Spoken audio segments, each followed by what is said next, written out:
Yo quiero hablarle a ustedes hoy y quiero cerrar este mensaje que nosotros empezamos hace 4 semanas atrás, que le titulamos Las Crónicas del Reino, explorando la autoridad del Rey. Y yo quiero que usted busque su Biblia en el capítulo 6 de Isaías. Yo quiero leerle del verso 1 al verso 9. Me gustó lo que dijo el hermano Ricardo, que a veces Dios lo que quiere de nosotros es que entendamos que a Él es que nosotros servimos, que a Él es que nosotros adoramos, y puede haber 1, puede haber 100, pueden haber miles. Lo importante es que Él sea el que está presente. Y en esta serie de las Crónicas del Reino, explorando la autoridad del Rey, hoy en particular les voy a predicar bajo el tema El Rey y tú. El Rey y tú. Si tú lo dices, puedes decir el Rey y yo.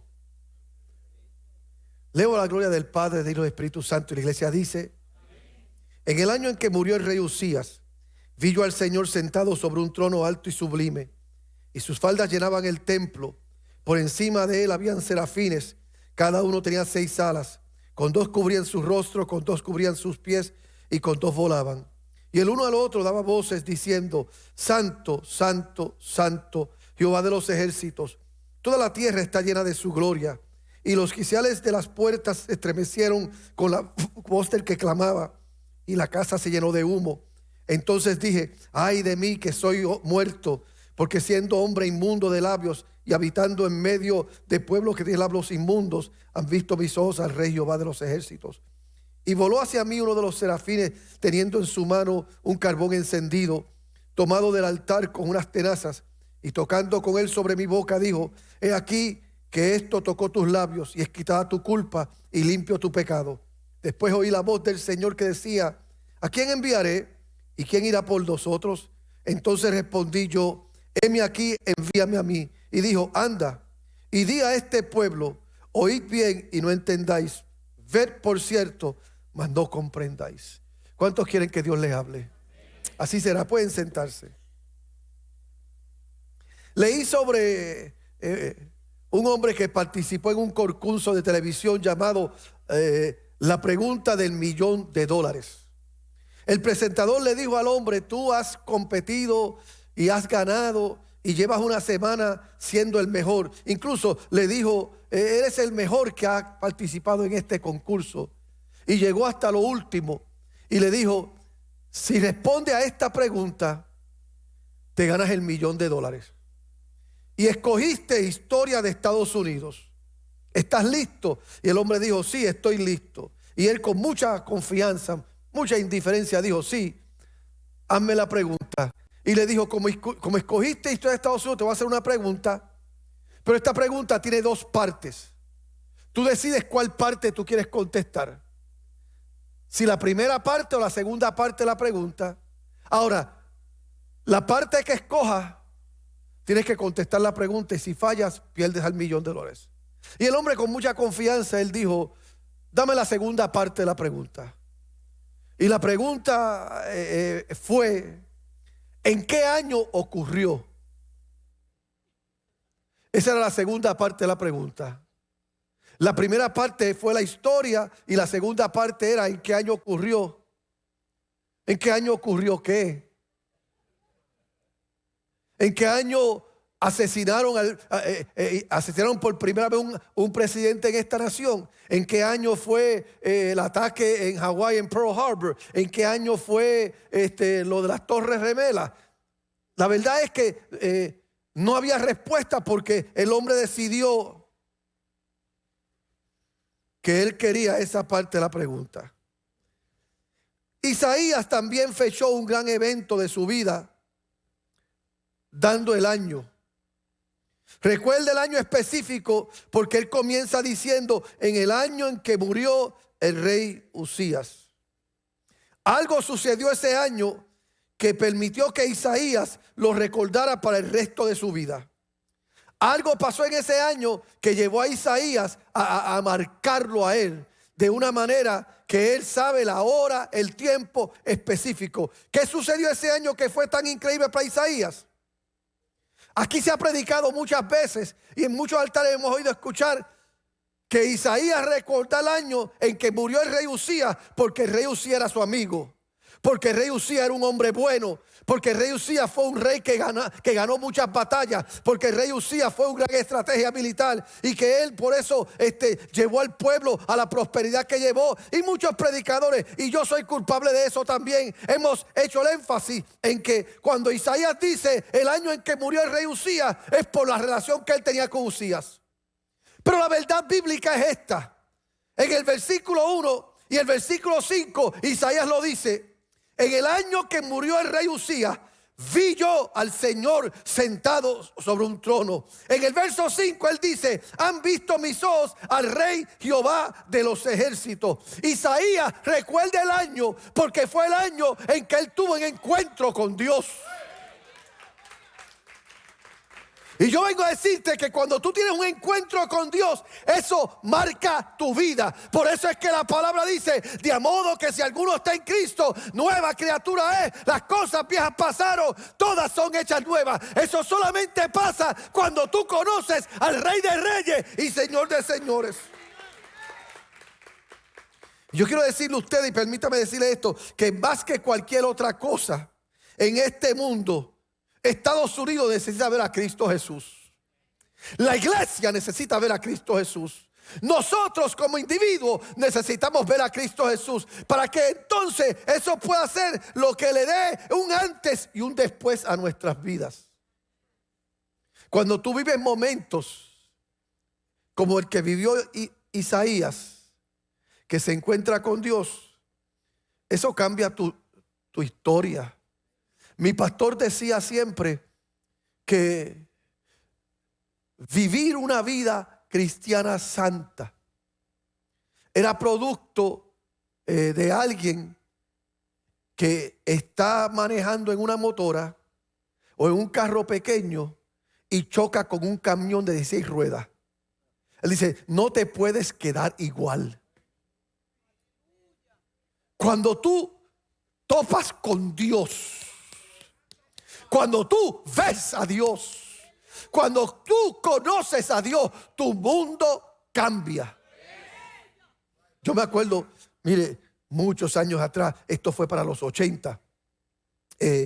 Yo iba para Nueva York a llevar a un amigo al aeropuerto. Y él decidió sacar el pasaje yéndose por Nueva York, que eran 3 horas de donde yo vivía. Y mientras voy en el camino, pues de momento fue como una película. Un camión de esos grandes de 16 ruedas hizo un corte esos de pastelillos que decimos nosotros y se cruzó. Y el trozo se viró y bloqueó toda la calle. ¿Y qué sucede? En esos momentos, pues cuando yo veo eso, yo pego freno. Y al pegar freno, el carro mío empieza a dar vuelta y vuelta y vuelta. ¿Y qué uno hace en ese momento? Se encomienda a Dios. Y yo solté el guía y me encomendé a Dios. Y cuando el carro mío por fin paró, yo le di gracias a Dios por 2 cosas. Le di gracias a Él porque me cuidó. Y ni un guayazo tenía el carro mío. Aunque terminó debajo del camión el carro mío. Ni un guayazo. Y lo segundo que le doy gracias a Dios, y testifico esto por el resto de mi vida. Le doy gracias a Dios porque yo era un fiebrú para ese entonces. Y yo tenía un Celica Supra que yo lo había tumbado, lo había bajado. De esa gente que le gusta cortarle los esprits a los carros. Y el carro mío corría cerca del piso y con goma ancha. Y todo el mundo me criticaba. Pero ese día eso me salvó la vida. Y yo le dije al pastor: pastor, usted critique lo que usted quiera criticar de ese carro, pero si no es por Dios y ese carro que estaba tumbado, yo me hubiera llevado la cabeza. ¿Por qué le digo esto? Ese incidente marcó mi vida. Y desde ese entonces, cuando yo tengo momentos de ansiedad, cuando tengo momentos de tensión en mi vida, cuando estoy pasando momentos gris como los que cantaba el hermano Ricardo, eso está grabado en mi subconsciente. Y yo tengo pesadillas todavía de ese día.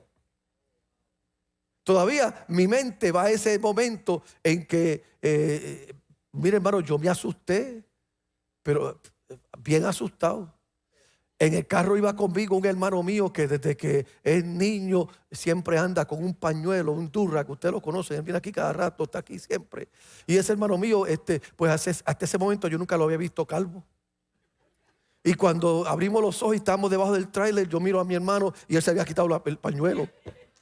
Y le vi la calva por primera vez. Y en la parte de atrás estaba un amigo de nosotros, se llamaba, creo que Emilio. Emilio estaba llorando. Eso marcó nuestra vida. Isaías, él dice: mi vida no fue marcada por un accidente que casi tuve. Mi vida no fue marcada porque murió un amigo. Mi vida no fue marcada porque murió el rey. Mi vida no fue marcada porque hay un ejército que está a punto de invadirlo a nosotros. Mi vida fue marcada porque miré al cielo y mirando al cielo vi al rey. Tuve un encuentro con el rey. Y al pensar en el rey de que hemos estado hablando en estas últimas semanas, espero que esta historia de Isaías le ayude a usted a verlo de la manera correcta. ¿Qué sucedió cuando Isaías vio a Dios? Lo primero que nos enseña a nosotros esta porción bíblica es a contemplar la santidad del rey. Mire cómo él dice: vi yo al Señor sentado sobre un trono alto y sublime, y sus faldas llenaban el templo.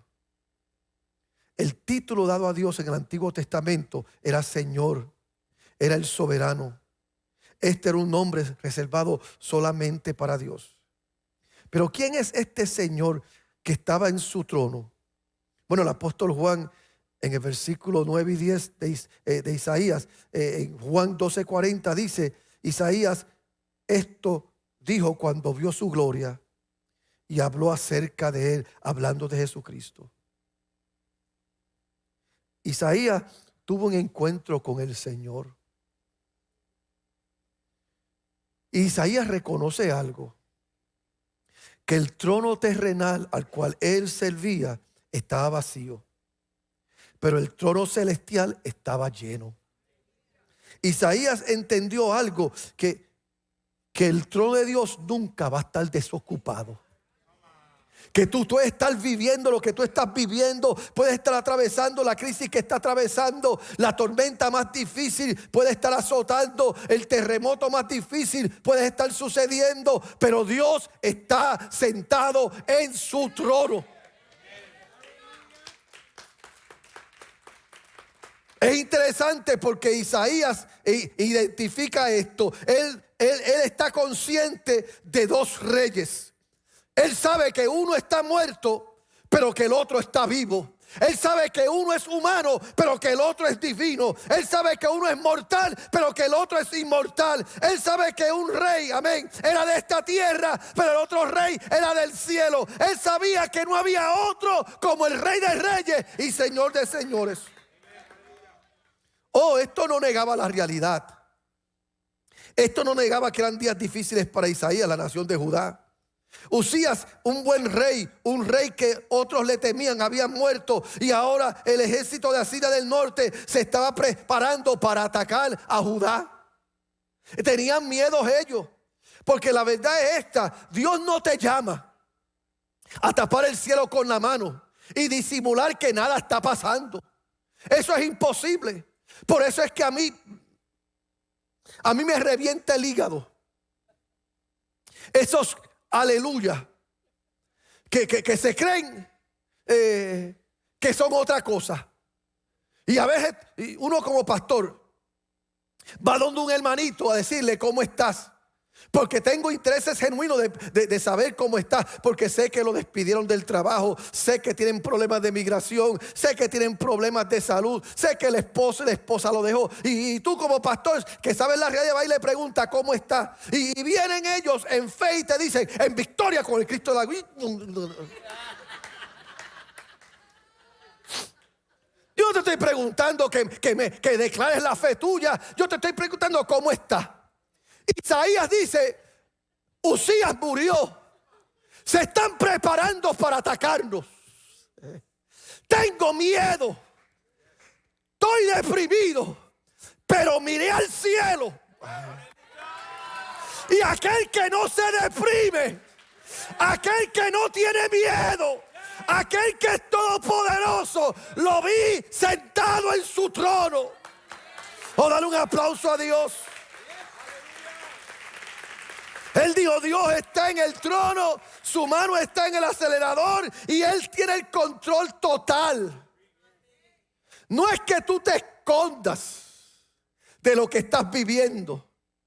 Es que tú reconozcas a aquel que permitió lo que tú estás viviendo. Por eso podemos enfrentar ataques terroristas. Podemos enfrentarnos a una homosexualidad militante. Podemos ver la disipación cultural. Podemos ver persecución creciente. Podemos hasta vivir hostilidad espiritual. Pero Dios, te puede fallar el hombre, pero Dios. Te puede fallar la iglesia, pero Dios. Te puede fallar tu familia, pero Dios. La economía se puede caer al piso, pero Dios sigue siendo Dios. Por eso es que podemos decir sin miedo: ten fe en Dios. Ten fe en Dios. Eso no niega lo que se vive. Eso no niega la verdad de nuestra humanidad. Eso simplemente afirma la santidad de Dios. Y más que cualquier otra cosa, la iglesia del siglo XXI necesita afirmar la santidad de Dios. Porque Dios es otra cosa. Él no es como somos nosotros. Nosotros, el barco se nos quiere llenar de agua y nos asustamos. Y Él está durmiendo en el barco. Nosotros nos preocupamos porque no hay que comer. Y Él está multiplicando los panes y los peces. Nosotros vamos a una boda y se acabó el entretenimiento de la boda. Él llega a una boda y convierte el agua en vino. Ese es el Dios que nosotros servimos. ¿Merece un aplauso, sí o no?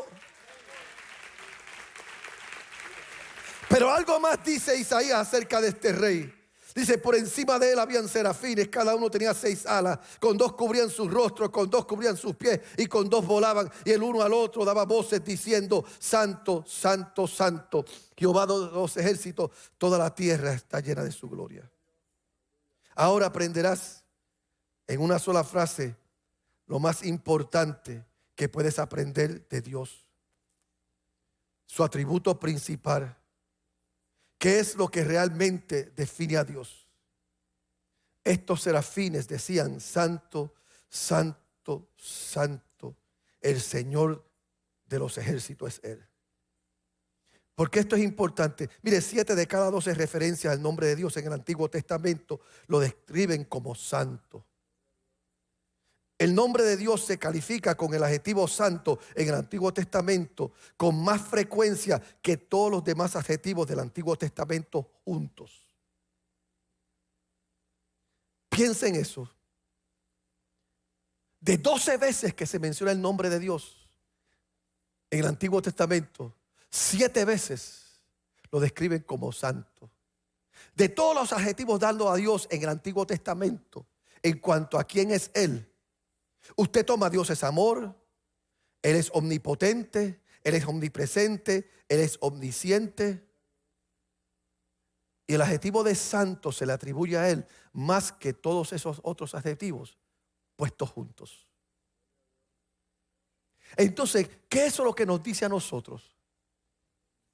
Que no es hasta que nosotros veamos a Dios por quién es Él de verdad, no podremos acercarnos a Él correctamente. La santidad no es algo que Dios posee, ni algo que Dios hace, sino algo que Dios es. Es una santidad única. Mire cómo dijo 1 Samuel 2:2: no hay santo como Jehová, porque no hay ninguno fuera de ti, y no hay refugio como el Dios nuestro. El Salmo 99:5 dijo: exaltar a Jehová nuestro Dios y postrados ante él, estado de sus pies, porque él es santo. Y yo creo que parte del problema hoy es que nos hemos familiarizado tanto con Dios, con esto que llamamos iglesia, que llamamos culto. Lo hemos familiarizado tanto que ahora pues lo queremos tratar como algo común. Yo lo pongo de esta manera, y no se ofenda conmigo, y si esto le cae a usted, disimule que usted es la última Coca-Cola. ¿Alguna vez usted ha visto un hombre con un hombre feo, con una mujer linda? ¿Alguna vez usted ha visto eso? Un hombre que usted dice, pero ¿cómo ese tipo logró eso? ¿Verdad? Que nos deja a todos nosotros. Tú dices, pero de ahí salió la bella y la bestia. Pero ese no es el problema, ese no es el conflicto. El conflicto es que yo como pastor he tenido bellas y bestias así. Y vienen donde mí a pedirme consejería. Y la bella está suplicando para que la bestia no la deje.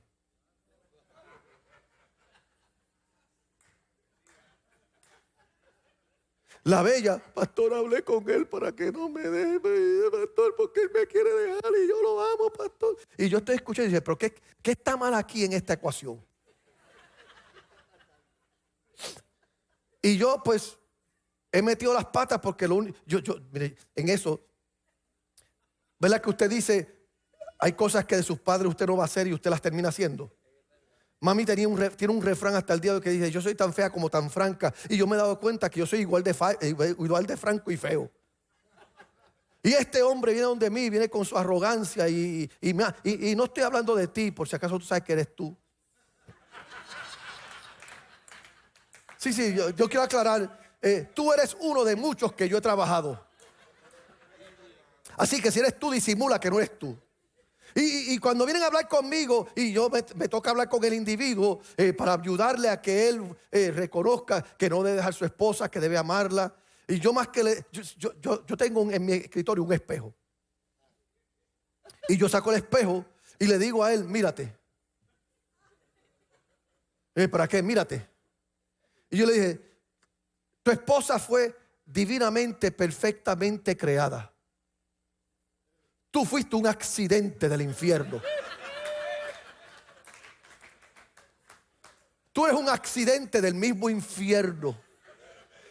Cuando la Biblia dice que los hijos, las hijas de Dios se casaron con los hijos de los hombres, ese eras tú. Ángeles casándose con demonios. Yo le dije, y tú estás aquí en mi oficina pretendiendo que tú vas a dejar a esa mujer. Tú debes de besar el piso que esa mujer camina. Así de feo tú eres. Y si la dejas no vas a encontrar una igual que ella. A nosotros nos pasa eso con Dios. Nos han enseñado que somos perfectamente creados. Nos han enseñado que somos cabeza y no cola. Nos han enseñado que estamos arriba y no abajo. Y ahora queremos acercarnos a Dios como si Él fuese algo común. Cuando Él es santo, santo, santo. Y lo que tienes que hacer es mirarte en el espejo. Y en vez de Dios rogarnos a nosotros que le sirvamos, que le alabemos, debemos nosotros besar la tierra que Él creó, dándole gracias. Isaías se vio en el espejo. Y oiga bien, Isaías, el sacerdote, el profeta, el amigo del rey, se ve en el espejo con Dios y eso lo lleva a confesar su pecaminosidad. Mire cómo dice. Observe el verso 4 y 5. Y los quehaceres de las puertas se estremecieron. Se sacudió el fundamento del templo con la voz del que clamaba, y la casa se llenó de humo. Entonces, diga conmigo, entonces dije: ay de mí, que soy muerto, porque siendo hombre inmundo de labios y habitando en medio de pueblo que tiene labios inmundos, han visto mis ojos al Rey Jehová de los ejércitos.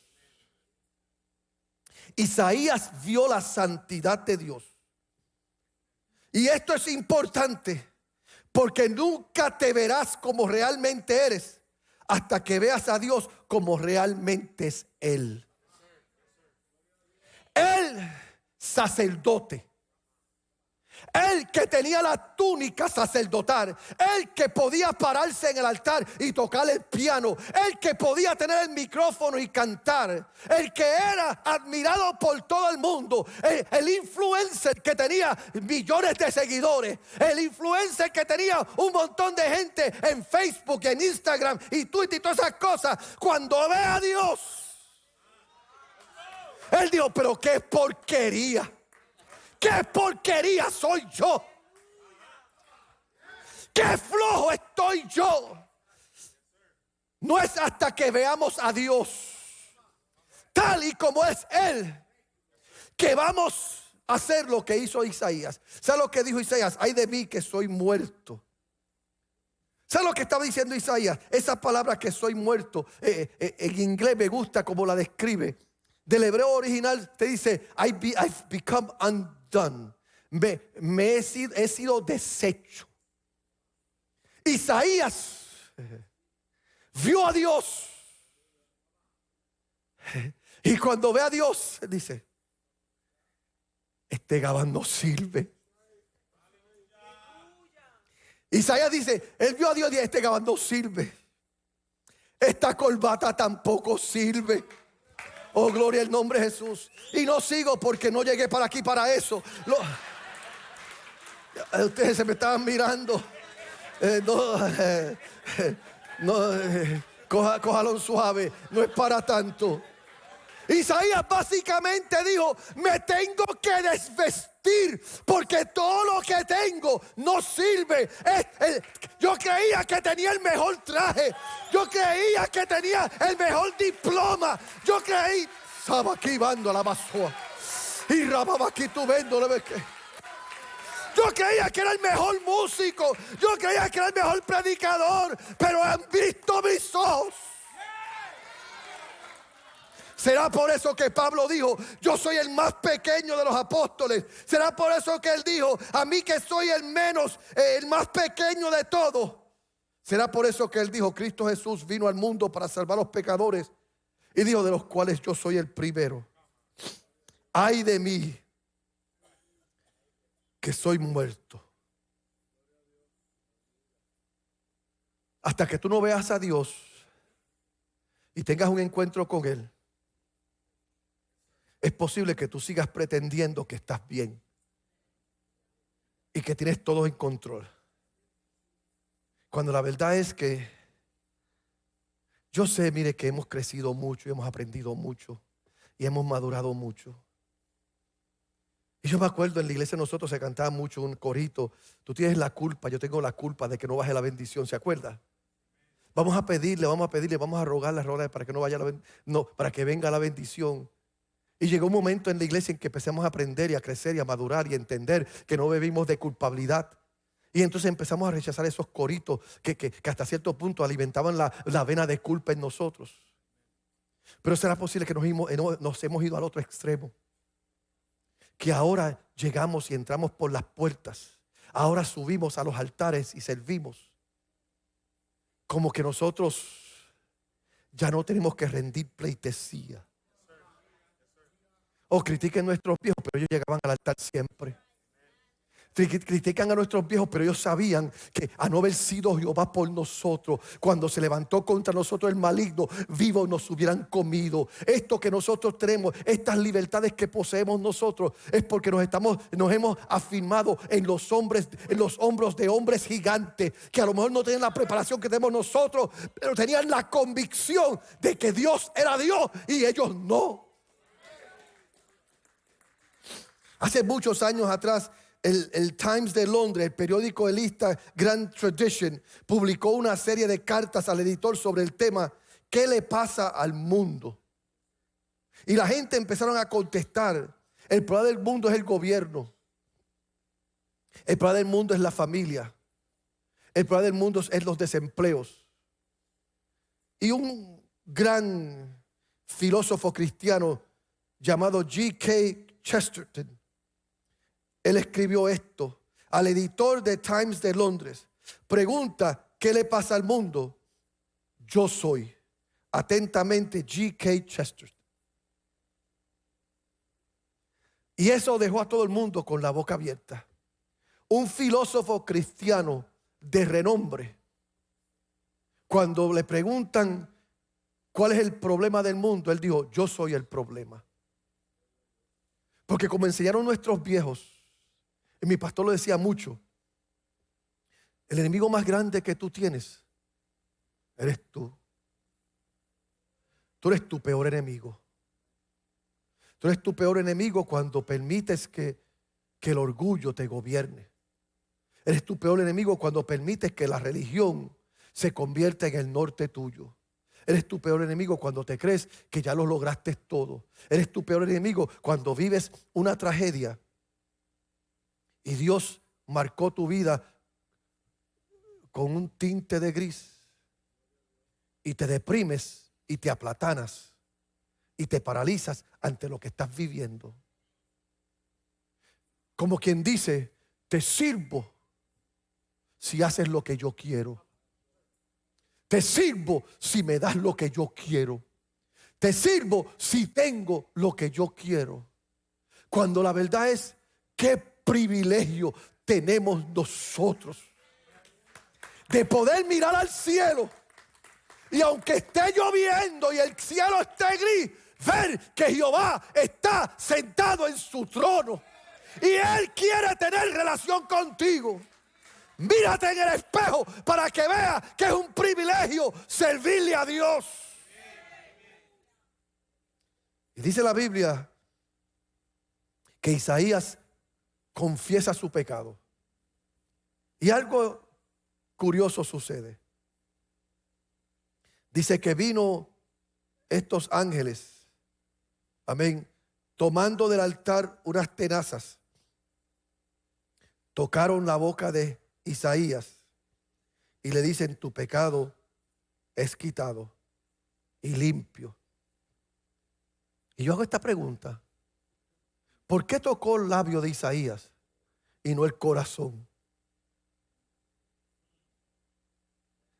Si había que limpiar su culpa y quitar su pecado, ¿por qué tocó el labio, los labios y no el corazón? Por lo que dice la Biblia: de la abundancia del corazón habla la boca. Y lo que Dios estaba diciendo con este acto es: quiero tratar con tu corazón, pero antes de llegar ahí tengo que llegar a tu vocabulario. ¿Qué es lo que estás confesando? ¿Qué es lo que estás declarando? Tengo que tratar con eso primero. Y muchos de ustedes es posible que tengan a Dios sentado en su corazón, pero sus labios están comprometidos y contaminados con mentiras que salen del mismo infierno. Y Dios tiene que enviar un ángel para limpiarnos, para sanarnos. Si ves a Dios, no tendrás otra que confesarte. Y si te confiesas, la confesión te lleva a comprometerte con la utilidad del rey. Después oí la voz del Señor que decía: ¿a quién enviaré y quién irá por nosotros? Entonces respondí yo: heme aquí, envíame a mí. Al Isaías ver a Dios y confesarse, está tan y tan cerca de Dios que él oye una conversación entre la Trinidad. Y al confesarse es purificado, es santificado. Porque después de la confesión viene la purificación, pero después de la purificación viene el llamado. Y si te llevas algo hoy, llévate esto. Dios no exige un vaso perfecto, pero sí exige un vaso limpio. Él no exige un vaso perfecto, pero exige un vaso limpio. Y tú tienes que llegar al lugar en tu vida donde tú te confiesas, tú te arrepientes y deja que Dios pase el carbón encendido por tus labios para que ahora, en vez de declarar la derrota que has abrazado, el desánimo que has abrazado, las dudas, el temor, los complejos que ahora te hacen, te llevan a hacer confesiones que llamo nosotros, lo que yo llamo en inglés confirmation bias, que tú confirmas cosas que no son verdad, pero tú las ves como si fueran verdad y las abrazas. Isaías era un sacerdote. Isaías era un hombre santo. Isaías era un hombre que servía en el templo y amaba a Dios. Pero él había abrazado una mentira de que era un pecador, de que era un hombre inmundo. Ante la verdad de quién es Dios era verdad. Pero ante la realidad, Isaías era un hombre de Dios funcional. Pero sus declaraciones lo incapacitaban, lo paralizaban. Pero ahora al confesar y ser sanado, ser restaurado, él puede oír a Dios. Y oye a Dios extendiendo una invitación. Y cuando tú ves a Dios y tú te arrepientes de verdad, y tú permites que Dios te sane el corazón, no te queda otra que decirle a Dios: te voy a servir. Voy a hacer lo que tú quieres, Señor. Ahora, note esto. Isaías le dice a Dios: heme aquí. Él no le dijo a Dios: aquí estoy. Él dijo: heme aquí. Él no dijo: aquí estoy. Porque si Isaías le dice a Dios: aquí estoy, le está dando a Dios su ubicación. Y ya Dios sabía dónde Isaías estaba. Isaías le da a Dios su disposición. Dios no necesita tu ubicación. Él necesita tu disposición. Estoy enfermo, lo sé. Estoy triste, lo sé. El diablo me ha dado duro, lo sé. Estoy en depresión, lo sé. Ubicación, ubicación, ubicación. Pero heme aquí es disposición. Es decirle: estoy enfermo, estoy triste, estoy deprimido, parece que esto no va a cambiar, pero yo te creo a ti y estoy dispuesto a hacer lo que tú digas, Señor.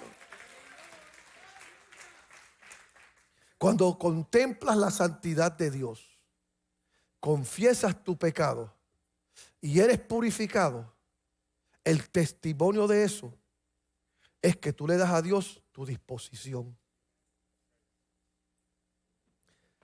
Si estás ahí sentado y todavía le estás diciendo a Dios que no al servicio, le estás diciendo a Dios no al compromiso, le estás diciendo a Dios no al ministerio. Si todavía estás sentado ahí, le estás diciendo a Dios no, porque esto duele mucho. ¿Será posible que has visto a Dios, has confesado, has sido purificado, pero sigues atado. La liberación completa viene cuando le das a Dios tu disposición. Isaías no le preguntó a Dios: ¿qué tú quieres que yo haga? A Isaías no le importaba. Isaías no le dijo a Dios: dime qué es lo que voy a hacer. No. Dios solamente está diciendo: ¿quién irá? ¿Quién enviaré? Y Isaías, sin saber a dónde y a cómo, Isaías le dice: aquí tienes mi disposición. Heme aquí. Porque verdadera óptica sana,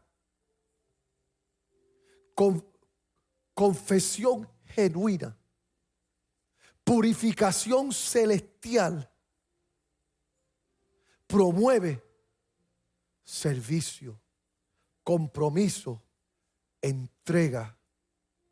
Ahora, te voy a decir esto. No creas que esa asignación va a significar cosas grandes. Mire lo que Dios le dice a Isaías cuando Isaías da su disposición: anda y di a este pueblo. Él no lo envió al otro lado del mundo. Él no lo envió a otro país. Él no lo envió a una asignación de prestigio. Él le dice: ve a tu esposa que está acostada al lado tuyo, despiértala y dile: así dice Dios. Ve a tus hijos y dile: así dice Dios. Ve a tu vecino y dile: así dice Dios. Ve a tu compañero de escuela y dile: así dice Dios. Ve a tu compañero de trabajo y dile: ve y dile a este pueblo. Porque la asignación más grande que Dios nos puede dar a nosotros es ser luz de la casa. Aunque nadie vea lo que tú estás haciendo. Hoy queremos que todo el mundo nos conozca. Tener cientos de miles de seguidores. Y eso no es malo. No creas que estoy diciendo esto porque resiento que alguien tenga muchos seguidores. Yo tengo muchos seguidores. Sí.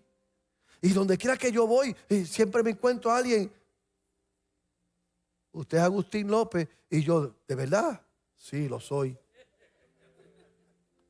Yo creo que alguien venga y te diga: tú eres Agustín López, como si yo no supiera quién soy yo.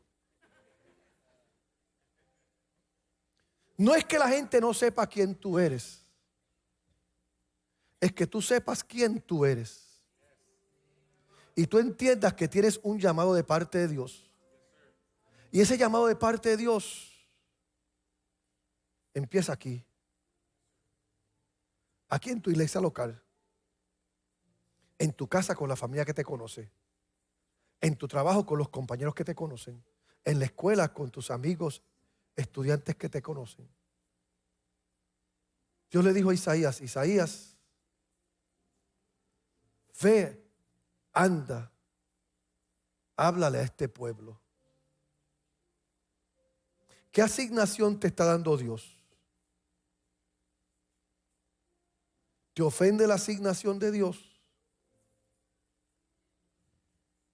¿Te hace sentir menos la asignación de Dios? No se parece.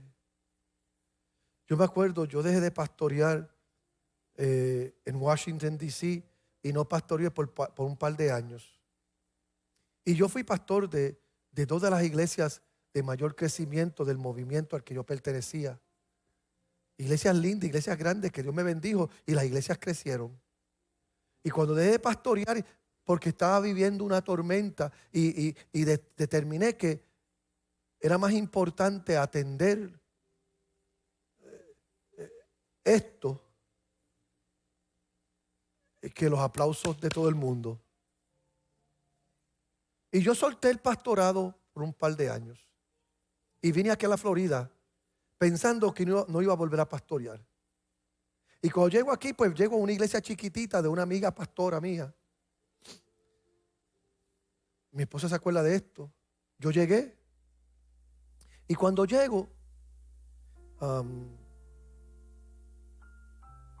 yo me pongo a la disposición de la pastora. Y la pastora me dijo, bueno, Agustín, tú predicas, tú enseñas lo que tú quieres. Y yo, no, lo que haga falta aquí.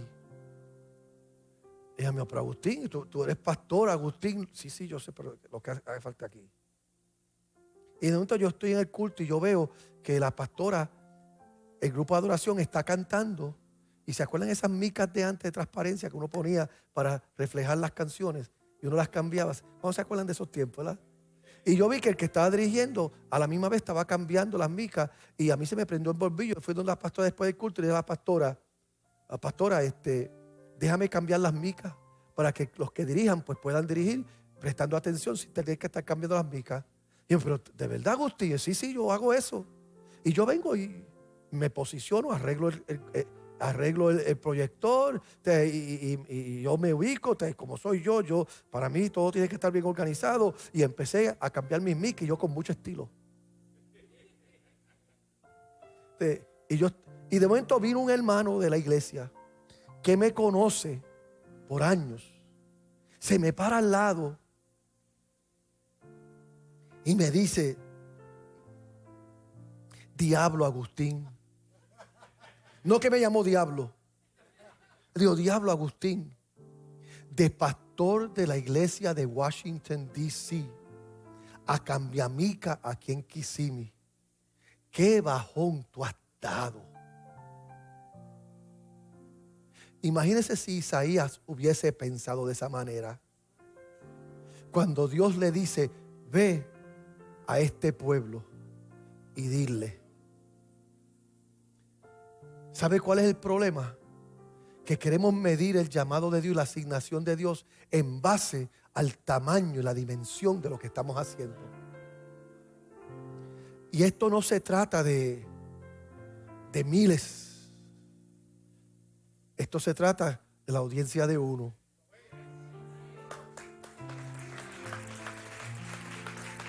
Esto se trata de aquel que tú estás viendo, aquel que tú estás escuchando, aquel que te está limpiando, aquel ante el cual tú te estás deshaciendo, para que entonces estés tan cerca que puedas escuchar una conversación entre la Trinidad diciendo, ¿a quién enviaré? ¿Y quién irá por nosotros? ¿Cuántos quisieran escuchar una conversación divina? Pónganse de pie.